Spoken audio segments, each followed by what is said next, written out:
चलिए सभी को राधे राधे। जैसे कि हम लोग वैदिक सभ्यता खत्म कर लिए हैं। उससे पहले हम लोग देखे थे, वैदिक सभ्यता से पहले देखे थे हड़प्पा सभ्यता। उससे पहले हम लोग कुछ प्राचीन भारत इतिहास से संबंधित कुछ तथ्य देखे थे। उसी को हम लोग आज आगे कंटिन्यू करते हुए हम लोग पहुंच चुके हैं महाजनपद काल में। और महाजनपद काल से संबंधित कुछ तथ्य, कुछ फैक्ट आप लोगों के सामने हम रखेंगे, देखेंगे हम लोग महाजनपद काल से संबंधित कुछ महत्वपूर्ण तथ्य। जैसे महाजनपद जो काल है, इसका चर्चा सबसे पहले जो मिलता है बौद्ध ग्रंथ में। बौद्ध और जैन दो ग्रंथ में महाजनपद का क्या मिलता है? चर्चा मिलता है। इसी चर्चा हम लोग देखते हैं। चलिए शुरू करते हैं। जैसे महाजनपद जो काल था प्राचीन भारत में राज्य या प्रशासनिक इकाई था। जिस तरह से मगध हो गया, तो शासन प्रशासन किस तरह से चलता है, जैसे अपना बिहार हो गया है ना, शासन प्रशासन है, शासनिक क्षेत्र है, इसको चलाया जाता है राज्य को। उसी तरीके से क्या था, 16 महाजनपद था, जिसको अलग अलग लोगों द्वारा संचालन किया जाता था। ठीक है। बौद्ध ग्रंथ के अंगुत्तर निकाय में और जैन ग्रंथ के भगवती सूत्र में, बौद्ध ग्रंथ के अंगुत्तर निकाय में और जैन ग्रंथ के भगवती सूत्र में क्या मिलता है? महाजनपद का उल्लेख मिलता है।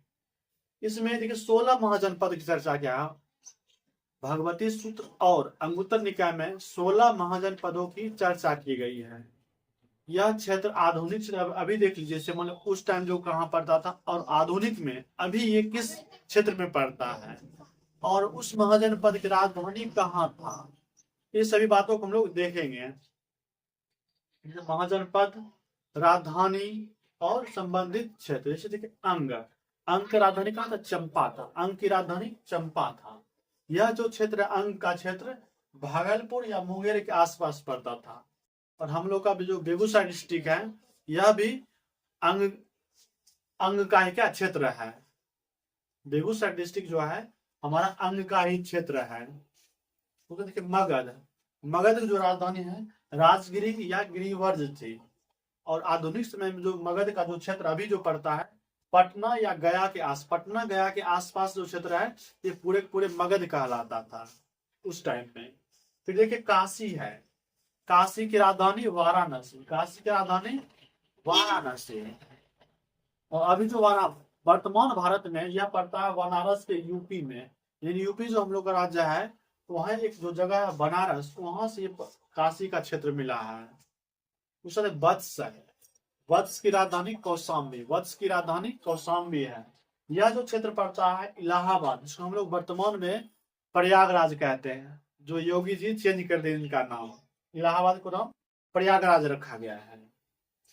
उसका देखिए दूसरा जो है आपका कोसल की राजधानी आपका श्रावस्ती पड़ता है। कोसल की राजधानी श्रावस्ती पड़ता है। यह जो अभी वर्तमान में है अयोध्या में है। वर्तमान में यह अयोध्या या फैजाबाद के आसपास क्षेत्र में पड़ता है। ये भी नाम बदला हुआ है। उसके लिए हम लोग आगे देखते हैं अवंती की राजधानी उज्जैन या महेशमती। यहाँ तक उत्तरी अवंती बोले तो उज्जैन और दक्षिणी अवंती बोले तो महेशमती। दो राजधानियां कहीं किसी पुस्तक में आपको दो राजधानियां मिलेगा, बोला जाएगा उत्तरी अवंती या दक्षिणी अवंती। ध्यान रखना आपको। अवंती जो अभी है वर्तमान में किस क्षेत्र में पड़ता है? मालवा में। मालवा जो है एमपी का एक जगह है। उसमें चलिए मल की राजधानी कुशावती। मल की राजधानी आपका कुशावती में पड़ता है। यह जो वर्तमान में है यूपी में ही है और देवरिया क्षेत्र में पड़ता है। यूपी के देवरिया जिला भी है, ठीक ना। उसको देखिए पंचाल की राजधानी है अहिच्छत्र या कौंपिल्य। पंचाल की राजधानी अहिच्छत्र या कौंपिल्य। यह यूपी के उत्तरी हिस्सा है। यूपी के उत्तरी भाग में यह पंचाल क्षेत्र पड़ता है। चेदी की जो राजधानी आपका पड़ जाता है शक्तिमती या सुक्तिमती। जो ऑप्शन है उसको आपको क्लिक कर देना है। तो चेदी जो वर्तमान में यह बुंदेलखंड में, बुंदेलखंड जो आता है यूपी और एमपी दोनों जगह में आ जाता है, ठीक ना। जो क्षेत्र पड़ता है इसका विस्तार जो है चेदी का दोनों क्षेत्र में पड़ जाता है, यूपी में भी और एमपी में भी। उसके बाद देखिए कुरु है, कुरु की राजधानी है इंद्रप्रस्थ, कुरु की राजधानी है इंद्रप्रस्थ। हम लोग जो महाभारत में सुने इंद्रप्रस्थ, वही वाला इंद्रप्रस्थ है ये। इंद्रप्रस्थ ये अभी जो पड़ता है क्षेत्र कहाँ, दिल्ली, मेरठ, हरियाणा के आसपास ये इंद्रप्रस्थ की क्षेत्र पड़ता है अभी। और दूसरा नेक्स्ट जो है मत्स्य, मत्स्य की राजधानी विराटनगर, मत्स्य की राजधानी आपका विराटनगर पड़ता है, जो यह राजस्थान के जयपुर में, राजस्थान के जयपुर में यह क्षेत्र है अभी, जयपुर राजस्थान का क्षेत्र वाला। दूसरा देखिए कंबोज है, कंबोज की राजधानी हाटक, कंबोज की राजधानी हाटक है। यह जो पड़ता है यह यूपी के रजौरी, रजौरी में, यूपी के रजौरी में पड़ता है कंबोज। उसका देखिए सूरसेन, सूरसेन की राजधानी मथुरा, सूरसेन की राजधानी आपका मथुरा पड़ जाता है। यह जो क्षेत्र है मथुरा के आधुनिक मथुरा यूपी क्षेत्र में का आता है यह।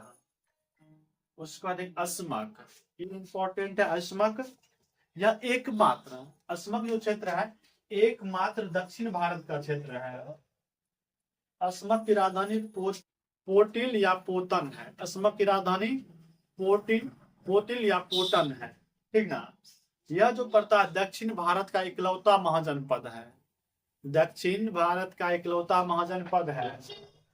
यह गोदावरी नदी के किनारे, गोदावरी नदी के किनारे से क्या क्षेत्र पड़ता है।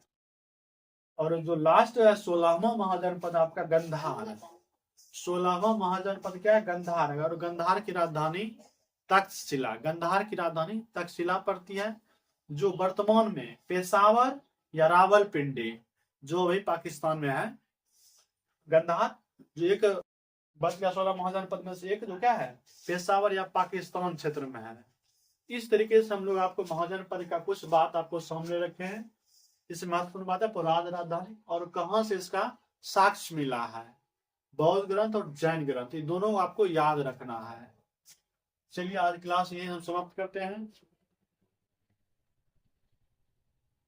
आप लोग इसको नोट कर लीजिए।